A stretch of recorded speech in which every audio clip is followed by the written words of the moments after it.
Hi everyone, my name is Maitri P and I'm studying in ICSE HS3A at Arvind International School. Today I'm going to explain about the industrial melanization. As we all know, industrial melanization is a classical example of natural selection. Before learning about the industrial melanization, let us learn what is natural selection. Natural selection, also known as Darwinism, was proposed by Charles Darwin. The theory of natural selection states that whenever there is competition between the organisms for the resources, nature selects the organisms which is strong enough to manage with the available resources in that area.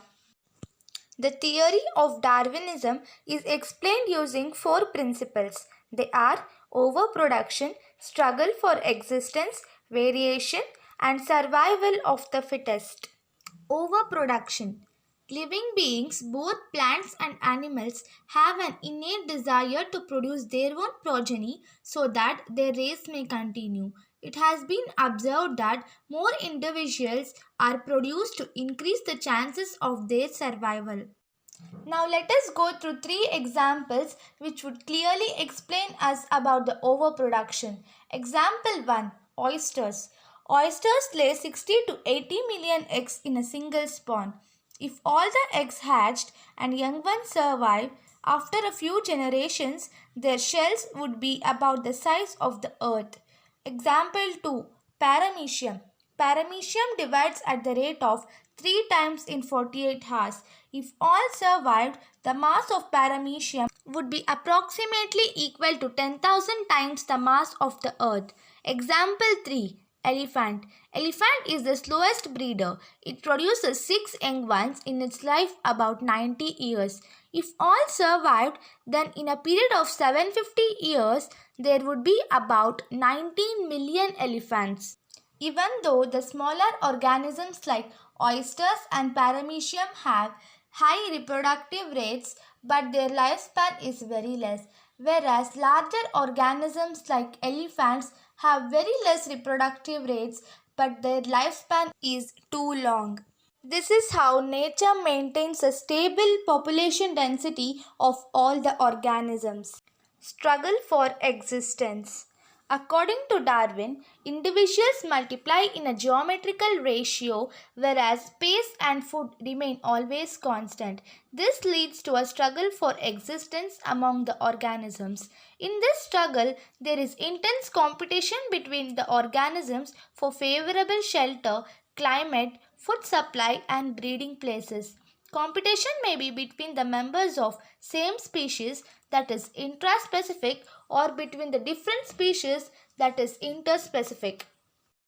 Variation. Struggle for existence among the organisms has compelled them to adapt themselves according to the condition so that they can utilize the natural resources and can survive successfully. Because of the adaptations, it is difficult to find any of the two individuals alike. The organisms in this stage undergo two types of variations. One is favorable variations and the other one is unfavorable variations. The organisms which undergo unfavorable variations are proved to be unfit in the struggle for existence and they will be soon weeded out. Whereas the organisms which undergo favorable variations are proved to be the fittest and will be more successful in the struggle for existence. Survival of the fittest. During the struggle for existence, only those individuals can survive which have advantageous adaptations or favorable variations. The individuals or races without these variations will be rooted out. Nature selects only those variations which are suitable to live in that particular place.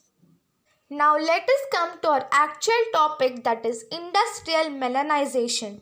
Industrial melanization was seen in 1850 in Manchester, England.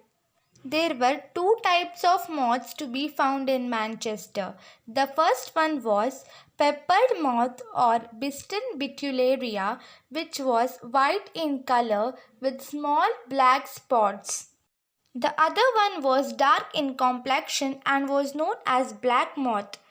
These moths took rest on tree trunks during the daytime. Before industrial revolution in Manchester, there were large number of lichens to be found on tree trunks and walls. As we know, lichens are the pollution indicators and they grow in the places where there is no pollution. Before industrialization, Manchester was a pollution-free city. As there were more lichens to be found on the tree trunks, when peppered moths and black moths both sat on lichens, peppered moths looks well concealed, whereas the black moths were visible clearly. So, these black moths became the prey for the birds easily. After industrialization, the city of Manchester got polluted. This made the decrease in number of lichens and also it made the tree trunks to turn blackish in color because of the deposition of smoke and effluents from the factories. Now, when peppered moths and black moths both sat on tree trunks, the black moths were not visible whereas the peppered moths were easily visible. So, peppered moths easily became the prey for birds. This made the decrease in number of peppered moths. By this, we can understand that the natural selection acted through the agency of the birds and the light-colored moths easily became the prey, whereas the black moths had undergone favorable variation and proved to be the fittest in the struggle for existence. So, there was a survival of the fittest and the black moths that could protect themselves from the birds survived better, left more offsprings and almost nearly replaced the peppered moths. Here, birds acted as the agent of nature and thus nature had selected the black moths. By this, we can understand that during the struggle of existence, whichever organisms is proved to be the fittest is selected by the nature and allowed to continue its generation, whereas the other organisms which could not prove themselves in the struggle of existence will be removed or weeded out by the nature. Thank you.